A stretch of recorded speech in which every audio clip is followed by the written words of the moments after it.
Afternoon everyone, Tim Slack, Football Vagabond. Where am I now? I'm in Shanghai. I've made it to Shanghai, yes. Yes, one of my places I've always wanted to visit. We just arrived today on the high-speed train from Xi'an after seeing the Terracotta Warriors. And over 15 hours on the train in like bunk bed apartment style, six to a compartment. So fortunately I was on the bottom one, so that's good. So Tim Slack, Football Vagabond, ex-professional player up in Malaysia for a season, 11 seasons, over 11 seasons as a semi-professional, played until my 37th year. How did I manage that? Discipline, hard work, and that's the tip for the day.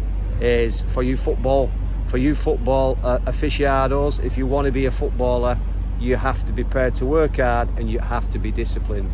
If you can't do those two things, then it doesn't matter how much skill or how much talent you've got, you're never going to get to realise your dream. Okay, so how am I feeling so far on this trip? Absolutely fantastic. One of the best trips of my travelling journeys. And I've been to 43 countries now, and this company Intrepid, absolutely sensational. I recommend these people, and I will definitely, God willing, I'll be going again. Okay, so what's the vlog about today? The vlog is about, we've always got to have some spin of the English Premier League, and I see the completed signings of Wissa and the Issak. What do I think about that? There's some controversy about players going on striking. What was it? I heard something like striking strikers. And what do I think of that? Well, I think that's just the way of the world. Do I blame the players? No. Do I blame the clubs? No. Do I blame the system? Yes, because it's the system that allows these things to happen. And if your systems are not strong enough, then obviously things are going to go how they go. And that's just the way of life. So you ain't going to change that. And you just got to accept it. I think I mentioned on the other blog though, I don't think Issak, well, I know for sure he's not world class, far from it, absolutely far from it, absolute top player, but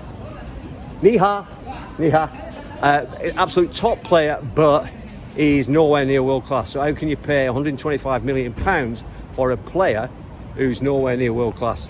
Will he do it for Liverpool? There you go again, 50-50. So you bought someone, the club's gone and bought someone for 125 million, and how many games has he had for Newcastle? How many goals has he scored? No.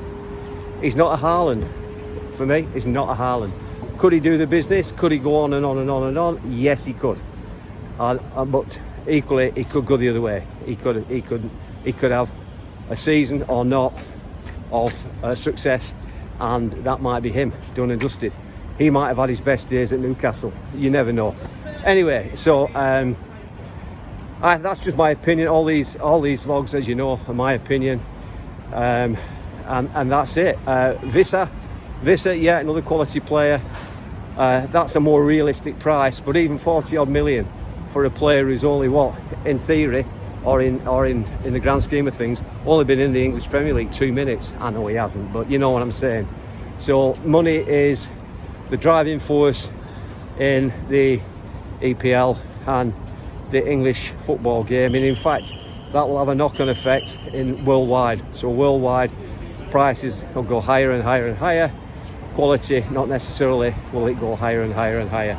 So, you know, that is just the state of the game. And yes, there's pluses and there's minuses, and there we go. So I don't know if I mentioned on the other vlog, the last vlog, I think this potentially will be Pep Guardiola's last season. City will not win anything. Pep is now caught in a dilemma. Maybe Pep's come to the end of his glory days, and maybe now he's finding difficulty in assembling teams that are going to be winning teams. Yes, he can put together a top team, but again, second season he won't win anything, and I think he'll throw the cards in and say, that's it, I've done my bit. And there you go. Mourinho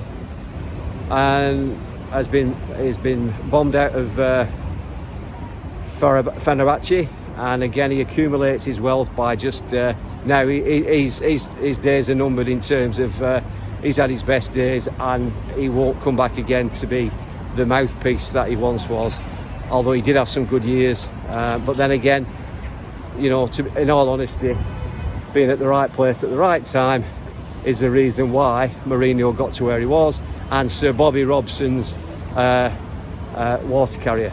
But good on him. I'm not jealous, I'm just saying that is another one. He's being in the right place at the right time does mean everything.